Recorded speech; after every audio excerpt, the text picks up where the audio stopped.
Hey everyone, this is the Nips and Sips podcast featuring your usual host, Dr. Brandon Cruz, and myself, Dr. Jeremy Boyd. Today we got a special guest and dear friend of mine, Dr. Chris Carroll, who's a very rare breed of a neuroclinical specialist and orthopedic clinical specialist.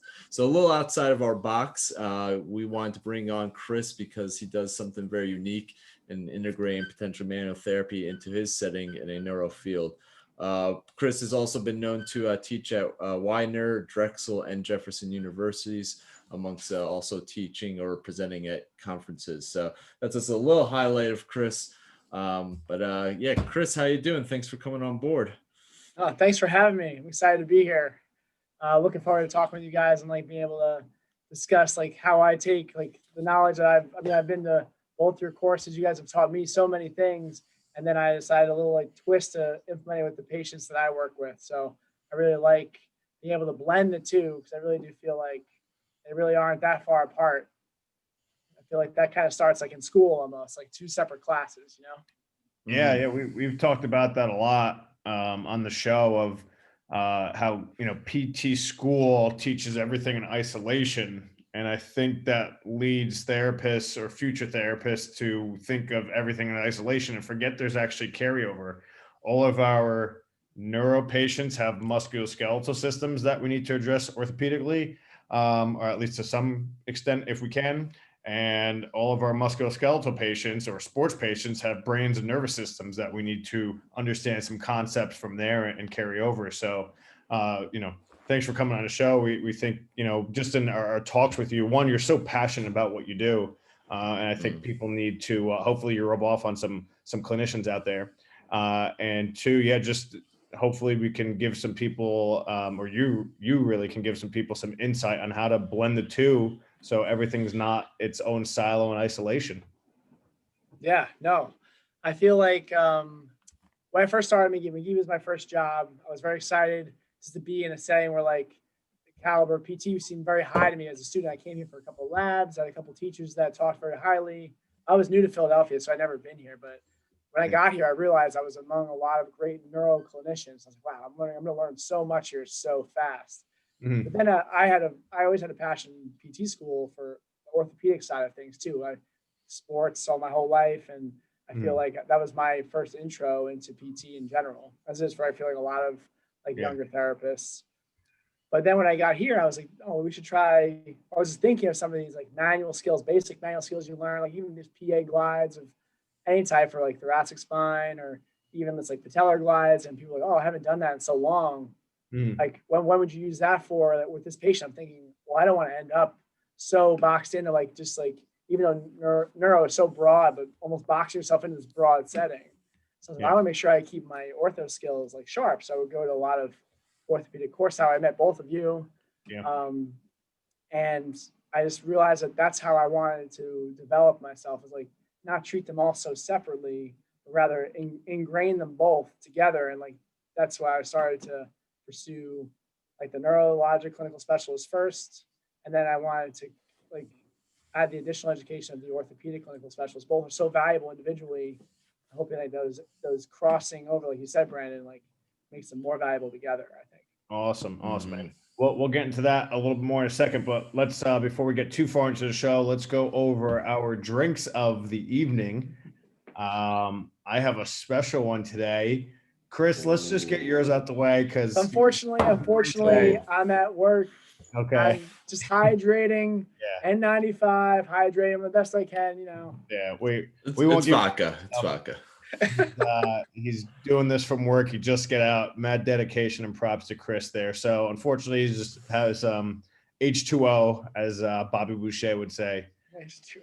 And real quick, Jay, before you give your drink, cheers. Big shout out to Jay. He's been nonstop since what'd you get up 3:50 this morning? 4 o'clock maybe. 4 o'clock. 4 o'clock. So Jeremy's undergoing fellowship training, has to get his hours done and mentoring hours. Drove hour and a half, 2 hours up to my clinic in North Jersey, put in a 10-hour day there, drove back to get home in time for this podcast we're putting on for everybody. and then is going to go out and celebrate his wife's birthday, and take her out to dinner because she just had her 31st birthday. 31st, yep, 31st. So mad props to Jeremy. Happy birthday to Mrs. Fecta. Yeah. So yeah, she's been referenced multiple times on the show. So yeah, kudos to her for allowing this to go down and letting me drink a lot of times during the middle of the day for episodes. So happy birthday, Mrs. Fecta. Awesome experience. And just by the fate of the Manips and Sips podcast gods, if there is any, of course, the evaluation. Don't say anything. Wait. No.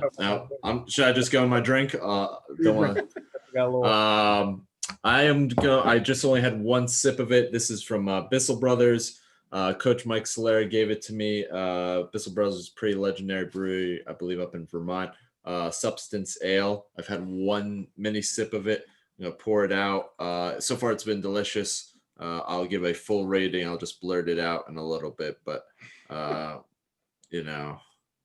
why don't you give us what's going on your end? On my end, great pour. Look at this beauty. I have there's a story behind mine. A Jack Daniel's Tennessee Honey. All right, so that's my drink of choice today. This was given to me by a former student of mine. He was a stud student, one of the tops I've had. Not so as his head could get too big here. Mr. Joseph Allen A. Cakes Trinidad, giving him his full title name. On our Christmas party, he had his internship. Actually, his last day was the day we had our Christmas party at the office. We invited him to come through. He came in with a variety of drinks for me. They're smaller. They're this size. I'm going to not mention the rest because they will be on the show, who will be featured on this multiple times. But he was like, you got to get me on the show. Do it at least one time. So this is the first one. We'll save probably the more special drink, which is a throwback as well. We'll save that for another episode. But A Cakes, this one's for you, buddy. Cakes. Cheers, bud. Great student of yours. I'm going to go, this is a solid beer, solid ale. I'm going to give it an 8.3. I've been stingy of late, so I'm going this one into the 8s. Gotta stop being cheap ass. Christmas before. I know. I didn't think I was a beer snob, but apparently once I started realized I was giving only like 7s. I'm like, wow, I'm a real asshole when it comes to giving beer. All these breweries are probably flipping me off. But hopefully they're not local ones. Yeah. All right, real quick, Chris, did you do a neuro residency or you studied for the NCS? So I studied for the NCS. I studied for both. That's the NCS is a tough test from what I've heard. And to do that with a resident, that's awesome. And you kind of talked about a little bit on why you did both so you can marry the two. And now we've had talks privately on your interest in fellowship programs. Can you just briefly kind of shed your light? I mean, not many people are board certified, let alone double board certified, let alone in neuro and ortho. And now, you're going to take it to the next level with a fellowship program. Just thoughts on that, on why you want to do it. Well, I feel like honestly, I never really thought about a fellowship program. Number one, because I thought that it wasn't really the route that I took as a clinician. I feel like I ended up being in neuro right away, which is I feel like a very small branch of PT in terms of like inpatient rehab anyway. And then like manual therapy was always a very high interest of mine, but I was always just trying to stay on target with like the skills, trying to find a course I can go to. Like, oh yeah, I remember that. I don't get to use it as often, but I'm trying to keep it. I practice on my friends. A lot of my coworkers need a lot of orthopedic either evaluations or insight anyway for themselves, just based on like positions that we're in. But I like looking at both of you guys, like just being at your course, honestly, like was what pushed me. I was like, man, even if I passed this OCS test, like at that point I was still studying, and back in last December, how different things were. last Yeah. December. But It was December 19, I guess, right? December yeah, 19. no, December Yeah. 7th it was my brother's birthday. I remember because I was No, at your course. year, It was 2019. December 7th, 19th, right, 2019, right. yeah. Yeah, last, yeah. Yeah. And I was just thinking like you guys put your hands on so many different people that day and were able to get the exact position, cavitation, and a result that you wanted. And I was like, that's real like hand knowledge. And that's how you implement what you learn that way. And when to use it and when not to use it is just as important. You like Of course. do all those things too. And I was Absolutely. like, and so I felt like having been through the NCS and I was like in the process of the OCS, I was like, these give me a lot of skills that I know. I was like, how can I really like almost give it out? And I was like, through your hands, I was like, I guess like the fellowship is where that intensive training comes in. And that's why it's like, it's itching and thinking about it now. It's a lot. I mean, I can see Jerry, 10-hour day today for you, man, just working, and not mention driving. Like that type of commitment is like pretty high level. I want to make sure that when I do take it, I'm able to divulge myself into that. Yeah. It's definitely not easy, but definitely commend yourself for doing it. But I will say this: there's a lot of FAOMs and fellow trained PTs in Philadelphia, so you shouldn't have to travel too far for those hours. So that's good. Yeah. But with that, and it was kind of why we put the show on and everything. Can you share some insight, maybe some cases? I know we have some videos ready queued up on how you integrate manual therapy, Therex, some strength conditioning principles with some neuro population. I mean, I think our audience majority is probably orthopedics, but hopefully they can share this with a friend who works in a neuro setting or sees neuro patients and, think outside the box and, look at the patient as a whole instead of just what their diagnosis is. Sure. So I feel like the first thing when I was looking into going the route that I was deciding to go, it was like, what is manual therapy really? As soon as you say manual therapy, especially in school, people think manipulation, high velocity thrust, or joint mobilization. That's what and that is a lot of what manual therapy is. But truly, if you look at the definition, it's like anytime your hands are on the patient, you're providing manual therapy. Mm-hmm. So when I thought about the definitions, like everything I'm doing when I touch my patient is manual therapy, whether it be guarding, strengthening, like guiding them through movements, passive range of motion. All these things are manual therapy skills, and I just need to be better at doing them. So getting comfortable, putting your hands on patients in different ways, whether that be facilitation, like I do a lot in neuro, I work with the brain injury and the stroke population. I'm facilitating a lot of movement, but also the knowledge that you have to have as an orthopedic manual therapist. You're moving a segment, a vertebrae, moving, managing facilitation of breathing through rib cage mobility or cervical thoracic manipulation. You have to know how those joint segments move. So if I'm guiding, if I'm facilitating, if I'm not facilitating in a way that helps those segments move, then I'm not really facilitating anything. So Right. I feel like the manual therapy that you get through orthopedics is very much the bony anatomy and what that segment should be doing. And then you put the facilitation, those muscles that are impaired with the neuro part on top of it. And you're seeing a more in-depth picture. It's almost like looking at, when you look at an MRI, a lot of our knowledge from MRIs is only two-dimensional. So we tell almost all of our patients, at least from the orthopedic back pain, don't go look at the MRI. It's not going to help me treat you because I already know that you have dysfunction. I don't need to know what that image says because there's people walking around who have no back pain, who have herniated discs, and there's people who have no herniated discs who have a lot of back pain. So it gives me a bigger picture, more 3D picture of my person with a stroke, with a spinal cord injury, when I'm doing hands-on facilitation. So an example would be why would a joint mobilization be important, or maybe a thoracic mobilization be important for a stroke patient? So not all people who have strokes are debilitated people. Sometimes there's a stroke because they have bad genetics in terms of high blood pressure. A young guy, 50, 40, that happens. And this person has a very mobile body otherwise, but now is dealing with a lot of neurologic compensatory strategies. So say, I'll set up the scene for you. Say you have a young guy, athlete, I would say young, we'll say 50s, right? I always think that's young as a stroke patient. Play athlete throughout 20s and 30s, developed knee arthritis on his left side. Now they have a left or a right CVA. I'm sorry, left CVA, resulting in right-sided weakness. Their left side is their strong side. However, if they have an injury to that knee, that has like now arthritis or like lack of mobility, or even something as simple as like lack of mobility in the ankle joint, like a poor anterior translation of your talus or tibia on your talus, right? When you need it for dorsiflexion, impairs your ability to walk. If I can't get them to walk normally, they're going to compensate with any muscles that they can. Yeah. And if I could get them to range by just like working on that ankle before I get them moving. One of my mentors actually, and he actually is not a manual therapist. He's a very much neuro IFR guy.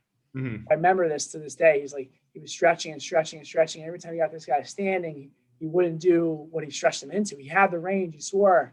He took his shoes off, and the man had a hammer toe. Didn't want to stand on the hammer toe because it hurts. Yeah. Mobilized his foot, mobilized the tarsals, like stretched his toes out. The man walked across the gym for him. No problem. Now, I haven't seen anything that extreme, but like Alex is like one of my big mentors here, and I take that and I look at the patient that way, and that's really honestly what guided me down the road that I went. Yeah, that's awesome. That's an awesome example. Unique way to view, like you said, manual therapy just by definition, and how each concept is layered. Like you tied them all together. You didn't just do them in isolation, and then also combine it to the the manual therapy and orthopedic side to the uninvolved side, and not necessarily, it doesn't always have to be to the involved side. Can you talk about possibly using manual therapy or joint mobs on a spinal cord injury or a stroke patient? Chris, can you lock it when you leave? Yep.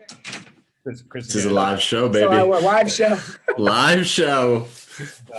Sorry, repeat your question, Brandon. Yeah. Can you shed some light on possibly doing mobilizations to a stroke patient or a spinal cord patient, where maybe most therapists would shy away for maybe contraindications or fear of some type of precautions or just rules against manual therapy? Right. So obviously, I'm going to say here right now that I'm not manipulating my patients who have had a stroke, like in terms of cervical. I'm not manipulating my patients who've had a spinal cord injury in terms of like high velocity thrusts. Yeah. However, I do mobilize a lot of those patients, and I usually stick to the thoracic spine because it's a safer way and less. And once again, like I like the teacher right away emphasize in the OCS education and really just in PT school in general, consent is necessary. And if your patient's nervous, and I challenge anybody to find someone who's had a spinal cord injury or someone who's had a stroke, like a life-altering event, not being nervous in therapy. So manual therapy sometimes could be a hard sell in the traditional sense. But rather than maybe, so let's stay with thoracic mobility, lacking a lot of my patients just due to the fact that a lot of their muscles are now weakened, especially in the spinal cord injury population. I'll even show you, let me see if I have this patient lined up here. I'll share my screen so you can see. Let's see. Here we go. I'm going to share my screen for a second. Oh, say that you disabled my ability to screen share, Brandon, as a host. That's okay. The host, so Oh, allow me Lord. to screen share. But anyway, thoracic extension is lacking in a lot of our patients. You're good to go. Okay, so this gentleman has a spinal cord injury. So I'll show you screen share right now.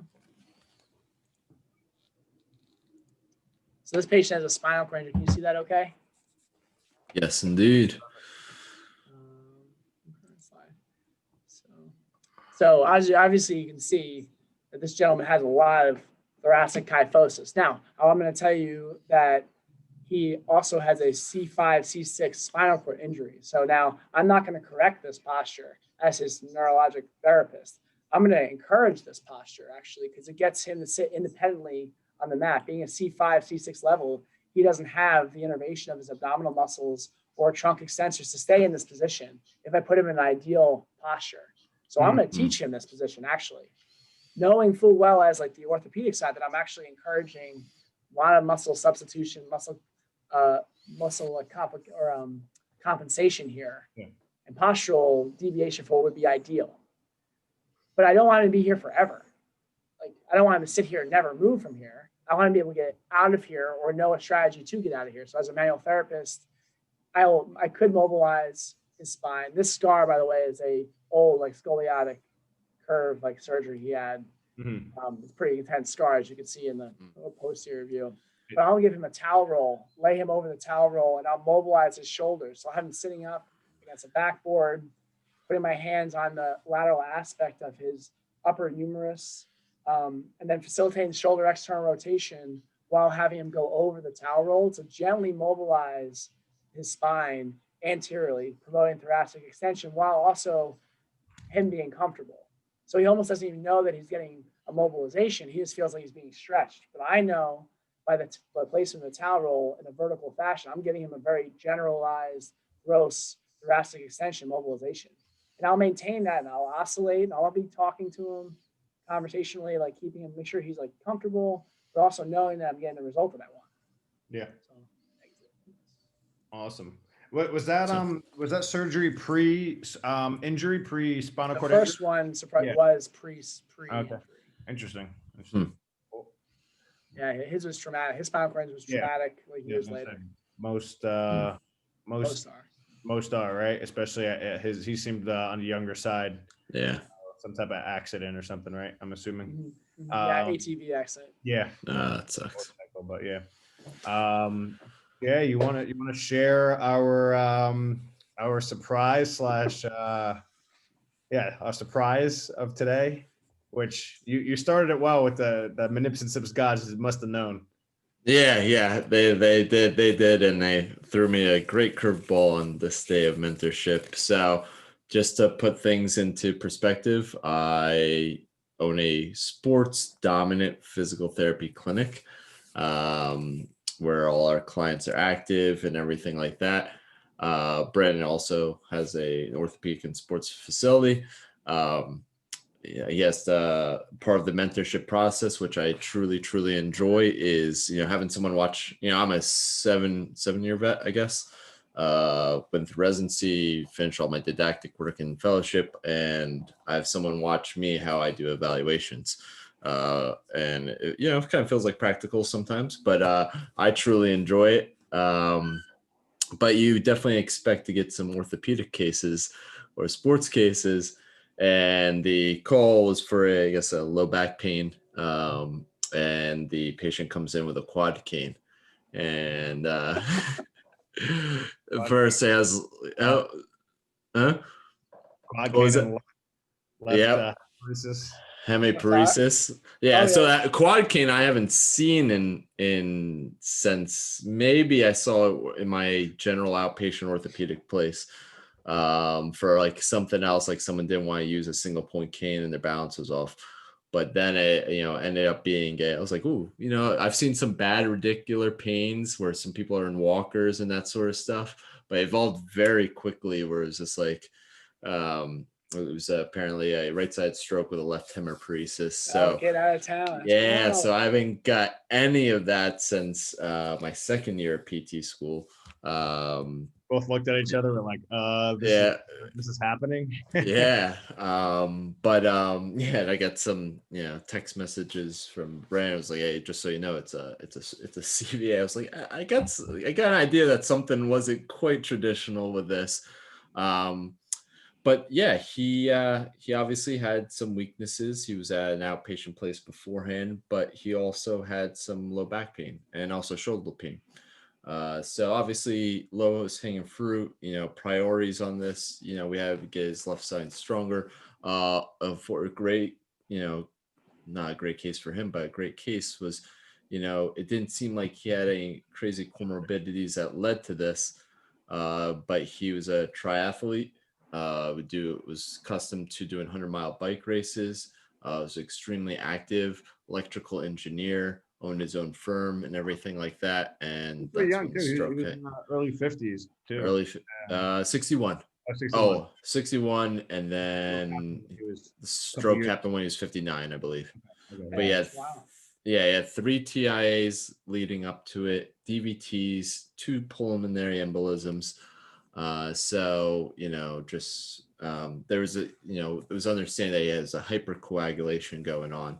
And then Brandon, bringing up some things of our SCS training, some of these elite athletes, potentially, Endurance athletes. yeah, with poor, did I say elite athletes? No, that's fine. It's just, I just want to specify, endurance. it's current ones that tend to be more subject to that hypercoagulation. Mm-hmm. And with like dehydration. So he was on blood thinners, and then there's like monitoring fluids and making sure he stay hydrated. But to go back and circle around, he also had some back pain and those sort of things. So yeah, of course, I evaluated his left side, the strength, his function, everything like that. But he had some difficulty moving his leg and everything like that. And during my examination process and evaluating his spine, with me doing left unilateral posterior anterior mobilizations of his L1, L2, L3, reproduced some numbness that he had going down into his leg from his glute down into his thigh, and then just progressively get worse. Mobilize it for a couple minutes and progressively get less and less. So who's to say that, yes, he obviously has a stroke and we need to work on all these sort of things, but he definitely had something musculoskeletal orthopedic related that if we help that, it could potentially increase his function in relations to the neurological stuff. So that was my fun thing that the Nips and Sips gods gave to me. That is wild. When I gave an example of a 50-year-old guy, and then the 50-year-old guy walks into your clinic today. Yeah. And I'm in a sports manual therapy fellowship, so we always talk about athletes, and then I got this today. So I was like, he was an athlete. Yes. So it was kind of designed for me in a way, but so curveball. I think a take-home point too, and this was error in judgment, to be wary of, because Jeremy and I were talking, and we're going kind of through an assessment, and it was like, is that pain just neuropathic? And, are we going to be able to even change it? How much do we dive into it? And then, Jeremy went through, his eval and started doing UPAs just to see what was going on, and found what he found. So I think we can get in our own way sometimes by just, type 1 reasoning, just jumping into, it's neuropathic. We're not even going to bother assessing it. But if, Jeremy, you always say if you're not assessing, you're guessing. So kudos to Jerry on that one for us, taking the time out to assess his lumbar spine, and even he did some general UPAs to the lower cervical as well, right? Just a little bit. His rotation and everything like that was like 30 degrees of rotation. Yeah. I feel like once you see the quad cane, he's not walking like traditionally. So that the weight bearing status is altered. So low back pain, I feel like is a very common complication post stroke. Just that sometimes our patients aren't mobile enough to experience a lot of that pain, like the way that he probably is. Like he's probably moving a lot with that quad cane and walking asymmetrically and building up that. So I think that he definitely probably has some, without having seen him, sounds like he's like a recipe for like orthopedic issues. But also we like and then like your guys' course, like you guys mention this all the time, like the real benefit is the neurophysiologic effect from any type of manipulation, mobilization, right?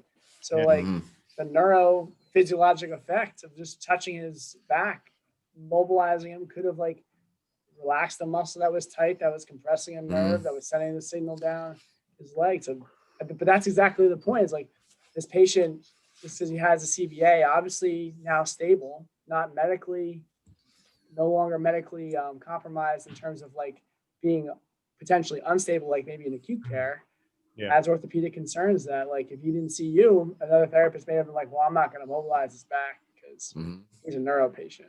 Yeah. And going into that, go ahead there, Chris. Well, this is your episode. And also like I want to ask you, like without knowing anything about the patient, like what was his like outlook on therapy? What did he want to do? He wanted to get stronger. He wanted to become more independent on the left side, and he wanted to get biking by the end of summer or summertime. Right there. That's my, and so that's my, when we go into some of the videos from my patients is like, and how I find like, not everybody, because everybody's different, right? And not every one of your patients is like, even though they come to a sports clinic, not all of them want to return to running marathons or like, intense athletes. Some of them just want to be able to jog or walk, right? Without pain. However, I find that like some of my, especially on the spinal cord injury unit, but definitely on the stroke unit too, when you're dealing, or the brain injury unit even, Mhm. you're not like, they have this like label of like being a neurologic patient, but some of them don't want to, you don't want to have this like, it's Stigma. like, stigma. Like Mhm. you want to train hard, maybe you want to train hard. Maybe you have a condition that really limits your ability, like a high level spinal cord injury, limits your ability to train hard. And but it doesn't, in my opinion, it shouldn't stick you on the arm bike for the rest of your life. Yeah. Mhm. Find a Absolutely. way, like clinicians can find a way with equipment. Obviously, if you don't have like equipment helps, but to challenge the person if they want to be challenged. There's a lot of places out there like adaptive athlete training, like, and that's like a good term I like to use, the adaptive athlete. So your patient today is a perfect example. Didn't want to just work on transfers, didn't want to just work on getting to his bathroom. He wants to get back on the bike. And Mhm. sometimes that's like a place where like we'll come in or like, well, that's a good long-term goal. Let's talk about like the intermediate goals to get to that spot. He seems to be ready for that. That's like an appropriate long-term goal for Mhm. now. And I Mhm. feel like if like we don't ask that question, assuming that like, oh well, he's having a hard enough time like moving right now just with the quad cane, how can I get him back on the bike? Like, or instead of like saying like, well, how can I get him back on the bike with like what type of Mhm. exercises I need to do? And those exercises are not going to be long arm quads. Those exercises are going to be high intensity training. And that's like one of the only things in neuro. There's a lot of research in neuro, but I feel like one of the most tested, proven things is intensity. Yeah. Intensity is one, and that's really with anything. And that's why it's not really just a neuro thing. If you're just a regular strength training, going to the gym strength training, like New Year's resolution guy, the intensity in which you train will get the results that you want or not. So if you train in an intense fashion, you'll get results more than the guy that's on the phone texting in the gym, even though he's there for 2 hours. So it's the Mhm. same thing in neuro. Like intensity is king. So and then it's all relative to the person once again. But like if I train my patient with a long arm quad, what he definitely can do, a long arm quad, just because his leg isn't 100% strong, that's not going to get him back to his goals if his goals are high level. Yeah. Yeah. Absolutely.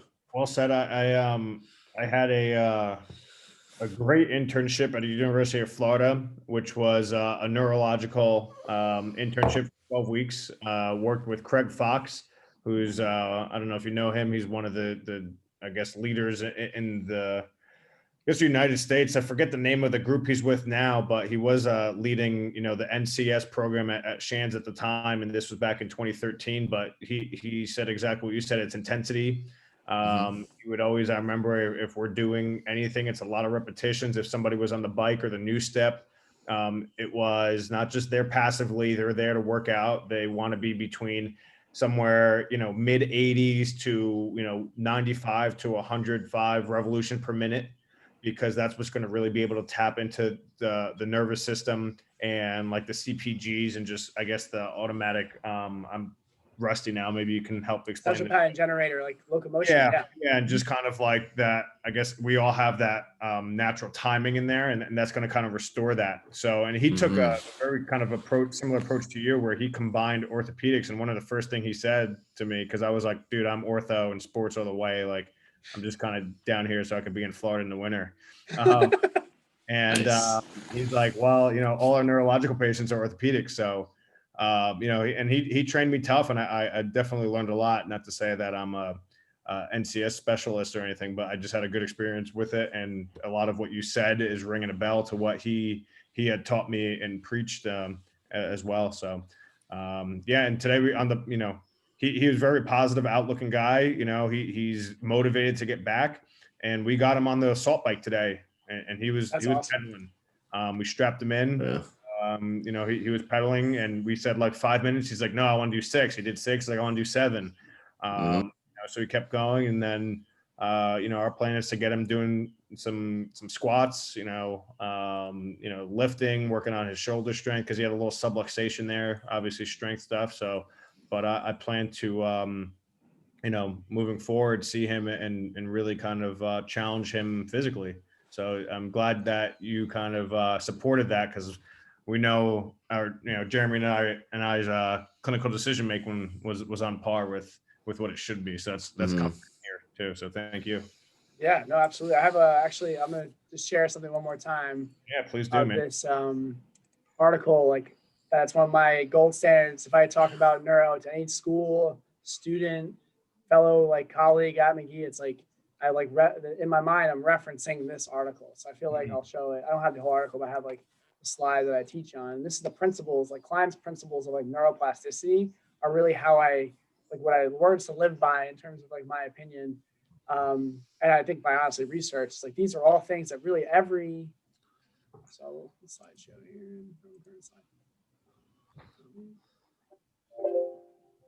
Here we go. So I love that image. That's great. yeah.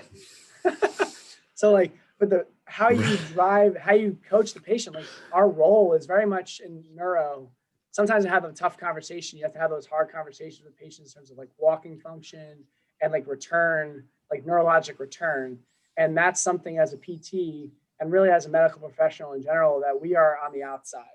It's a lot of it, we can encourage it, we can promote the ideal environment, we can like give them the education, but at the end of the day, nature needs to show up and reconnect the nerves with how we are in the medical field right now.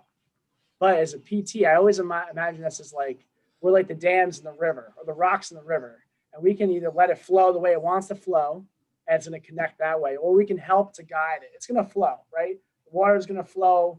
We can't stop the river, but we can guide it by giving it certain tools or certain directions, right? So this is where Klein's principles come in. And I highlighted the 3 that I always hold on to the most, because some of these are, going to happen anyway. Use it or lose it, use and improve it.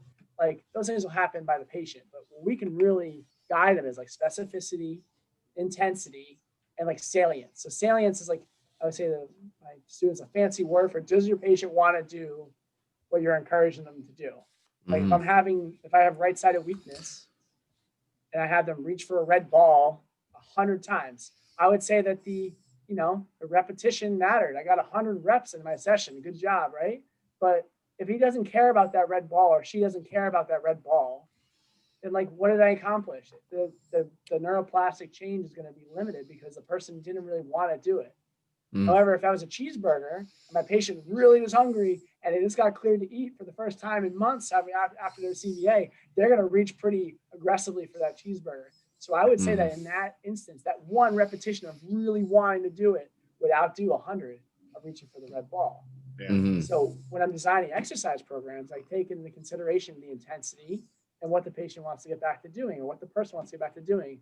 So using your gentleman as an example, which I think is so awesome. I had no idea that he was going to be mentioned, but like, it's like so typical. And like what, like I'll have a couple of videos later, but salience.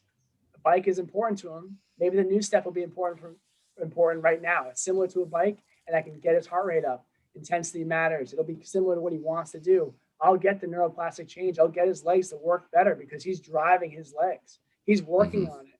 It's like, that's how I really connect the exercise from the manual therapy. So the mobilization gets them in the position to get them in position to do the exercise that I want them to be able to do, to stimulate blood flow, to encourage neuromuscular connection that maybe is not there now, but could be tomorrow because we work together with something that was important.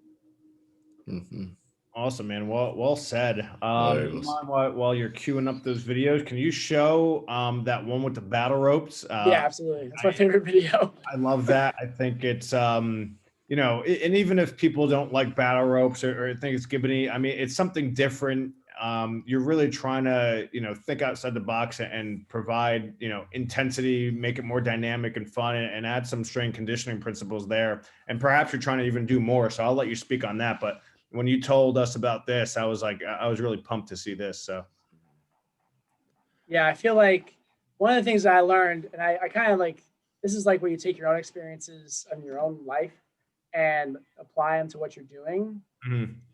So I feel like if I was in a situation, I mean, I see patients in like some of the toughest times of their life, like every day. Yeah. I feel like I try to like put myself in their shoes the best that I can. And so like, if I was their therapist, what would I want them to do? We're almost there. Let's see. Here we go. Like what would I want them to be helping me do? Obviously, I want them to help me get functionally stronger and functionally better for transfers, for bed mobility, so that my loved ones don't have to help me as much. But I also want to make sure, like, for me personally, I would want to be trained like an athlete. That's how I train my whole life. I don't Mhm. doing something that's like not necessarily like a waste of time, but not something that's not going to push me. I want to be pushed. So I always like No, you gauge. value it. Not everybody wants to be pushed though. Like, and you know, every PT knows this as a patient is like wants the moist heat, massage, an ice pack at the end. And Yeah. I'm like, no, I don't give those out. I tell my patients, like, if you want a massage, you go to Sandals. I don't do that here. Yeah. But Good. Sandals before you get the martini and or the margarita and everything. I don't have those at Magee. But I feel like if I have a patient that wants to train like an athlete or train intensely, how can I get them there safely? So this gentleman's name is Louise. He like gave me permission, obviously, to use the videos. We work together like intermittently in both an inpatient and an outpatient side. Hard worker. Didn't want to be in the chair, even though he had at this point had the idea that that might be where he'd be most of the time for his mobility status. But his main therapist and like myself, like, gave him an opportunity to show you don't have to be in the chair all the time. You can train differently. So I offered the battle rope. So let's run the video here. So like this is a standing frame. So it's helping him maintain stability, but also getting a very intense exercise, which is going to help maintain both his blood pressure. So I'm not worried about him getting orthostatic on me. It's also going to keep his heart rate up, so I know he's not going to pass out. But this is a very intense exercise. You can see his face. I love that last minute. He's like, I'm done. I reached the intensity. Spent. And you know, what was that? Maybe like a 5-second clip. And you know, you mentioned a lot of things that I probably wouldn't even think of. You know, orthostatic hypotension, and you took into consideration the precautions and things you're trying to work on. But right in the picture next to it, you have a UBE, which you could have easily just mailed it in and said, "Hey, go do the UBE." Oh my God! But you're challenging him, you know, more dynamically and like an athlete. I think that's great. And I see in the background you got a C2 ski erg, which Yeah. I don't know if So you have funny him do it or story. if you have other people, you know, do some rows or something with it. But that's great. So funny story about the ski erg is that we didn't have this equipment before I was here. And I had a patient who had a torn rotator cuff, orthopedic, right? Mhm. He also was a T10 paraplegic Mr. Olympia bodybuilder competitor. I'm saying wow. like Nice. arms bigger than my head, but Yeah. also from the wheelchair level. So I was picking his brain. I was like, how do you train? Like, I was like, not that I was surprised. I was impressed. I'm not surprised. Like that type of physiological development is definitely possible from the wheelchair level if you give adequate stimulus, if you have intact neurologic function, right? So like, how do you train? Like, it's like, what do you do from your level like that? Like gives you the edge to get here. And he showed me videos of how he's getting on benches and like sometimes he needs help, but some things I would recommend because it's high skin risk. And I'm like worried about my patients hurting themselves. But some things I'm like, yo, good for you, man. Like, and then he showed me the ski ergometer. I'm like, that is amazing because that gives you a high intensity level. You can train from the wheelchair and like not have to get up or be in a different position. And it's accessible. And my least favorite thing ever is this, the UBE. And I'll show you exactly why. And this is one of my favorite slides. I'm glad you like this, Brian. It's one of my favorite slides in my presentation that I give. This is to Widener this year and to Drexel, but like, I'm gonna show you these videos side by side. And like, you could see. Yeah, you can see that work. Difference. Like if he doesn't have his seatbelt on right now, he's getting pulled out of that chair. Yeah. The work on his trunk, his postural muscles. This bike, if he lets his arms do nothing, you guarantee it's gonna carry him through. To my dying day, I will never put somebody on the UBE. I will never do it. I refuse. That's great, There you man. go. It's awesome. That really is. The intensity. Version of Yeah. Look at his face. Just you can just tell that he's just more. Yeah. The other thing is like if I'm thinking orthopedically, right? I know that this position is notoriously bad for shoulder problems. This repetitive motion out in front is already it's asking for an impingement. And I'm already telling this gentleman who he's I think he had a T4 level injury. I'm asking this gentleman to transfer himself every day, pretty much asking him to do a dip every day to get in and out of his chair, or already pressing movement, a forward movement. And I'm going to put him on the arm bike. That's not a good idea if I'm trying to strengthen the opposite side of the joint, which would be all these, your lats, your rotator cuff muscles. It really encourages like you have to maintain good posture to do this exercise. Yeah. On my next slide here, this gentleman has a C4 level injury with some not sacral sparing, but some sparing below to his like C5. So he has biceps. Yeah. He doesn't have hand function traditionally. He has like some wrist extension, but not much. Okay.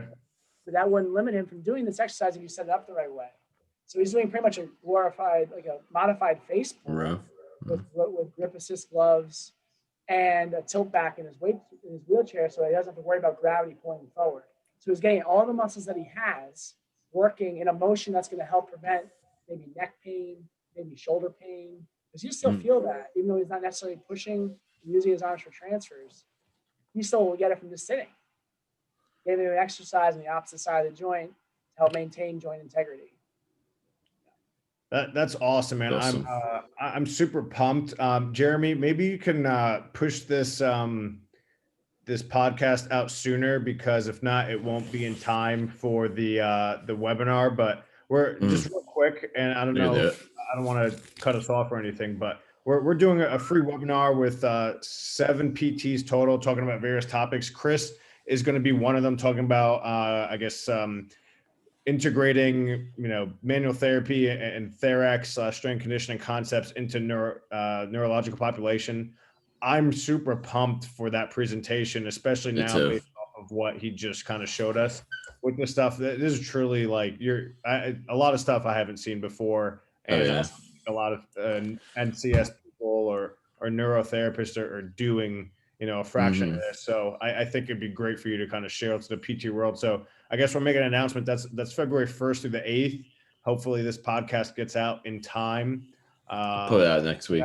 Okay, awesome. Just so whoever's watching this can hopefully tune into that lecture by Chris. It's going to be on whatever that Thursday is. I guess the 4th. The 4th, yeah. Yeah. 7:30. Awesome, Chris. Thank you very much for sharing. I don't know if you had anything else you wanted to kind of wrap up with, but I just wanted to kind of say that for everybody based on what you said. Awesome stuff, man. I'm super pumped. Yeah, no, PT is like a passion of mine. I definitely know I picked like the right career for me, but I also didn't want to go down a traditional like route of like, I find that like the more creative you are, the more your patients buy in, and that's in any setting. So I feel like buying in is key. And I feel like in this setting where I see a lot of like tough stuff, if you can like bring even just like a little bit of a difference, it can kind of light a spark where someone's like, okay, maybe I'll I'm going to try this today, and we get improvements.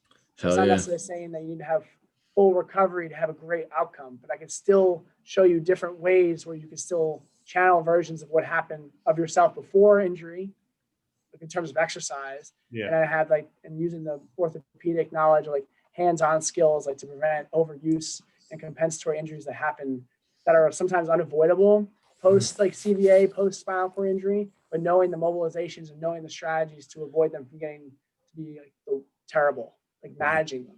Yeah. Awesome, man. Well said. Thanks. Thanks for hopping on. I don't know. Do you have anything else you wanted to add? No, it's just awesome. My mind's blown with a lot of these things. I haven't seen anything quite like this since I've been an inpatient, where I've seen some therapists would push the envelope more like gait training. They would almost let people fall more for like neuroplasticity, like just really challenge them versus like overguarding them and not allowing them to do things, but not like pushing them to the envelope with their exercises and that sort of stuff. So I think you're really doing a great service to the profession and moving the profession forward. So I'm really happy that you came on board, and I really can't wait for your, I looked at all the other lectures and that sort of stuff, and I'm like, I think I'm most excited for yours in the way. So I'm very excited to give it. I've never had an opportunity like this to speak at something like this with so many like great professionals like around me. So I feel like it's going to be a whole event. It's going to be so exciting. I'm like looking forward to listening to all of them. I'm going to steal that I guess that semi-Fowler position with the row on the skier for my neurological patient now. Yeah, there you go. Tomorrow actually. So I'm taking that, Chris. You might get a text message or two from me to bounce some ideas if you don't mind. So, yeah, man, appreciate it. Cool. Anything else? I don't know if you have any other announcements you want to make, Chris. If not, we'll wrap up the show, man. Thank you for having me. It's been a pleasure. No problem. Awesome. Brandon, you want to give anything about our upcoming courses? I know you just mentioned the webinar. Please, come in. It's the free for the first level. That's a big we thing. have 3 levels. One is it's free if you're able to attend the live version. When it happens at that point, I'm probably going to try and do is if Facebook and Instagram lets me, I'll post each each webinar up there for the week, so everybody could kind of see and chime in. I know everyone has hectic schedules, but after that week, they'll probably be taken down. But we have a level 2 where you can get access to the PowerPoints and recordings for life. They'll be emailed to you. You can download those. And then we have a top tier 1, level 3. That's more of a entrepreneurial business side where Jeremy and I go a little bit deeper on how to start your business and if you have any ideas, questions, where do I start, all that type of stuff, as well as if you do sign up for that one, you can then set up a strategy call with me and or Jeremy for an hour with that as well. So that'll be, I guess we'll give you the link, Jerry, so you could put on this page for that. We also have a neurodynamics course. Speaking of neuro patients, just strictly neurodynamics coming up the end of February, I believe the 21st and 2nd or 20th and 21st, whatever that weekend is there. That's going to be up in North Jersey. So great course. We're looking forward to that. That's a new one out there. So take a look.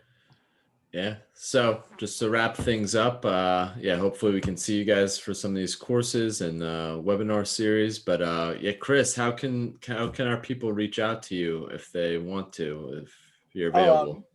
You can reach me. If you want my personal email and have any questions, I think Brandon, I gave it to you, but I also we can post on the Facebook page. But it's Christopher Carroll, CARROLL 185@gmail.com. Any questions about neuro, I'm always open to answering it. Love helping out. I feel like the more we work together in PT, the stronger our profession gets, and we can be more. I think unity in this profession and cohesiveness amongst different disciplines is really important for moving us forward. Yeah, awesome. Well said, man. And students, ask your professors to bring people like Chris into your school. All right. There's, we all have the adjuncts where all right, they come teach us some BS like laser or something like that. They bore us out of our minds, but you want individuals like Chris, like Brandon, in that they're going to inspire you. And that's what led me down the path. Mark Butler came to my school, not the neurodynamic Mark Butler.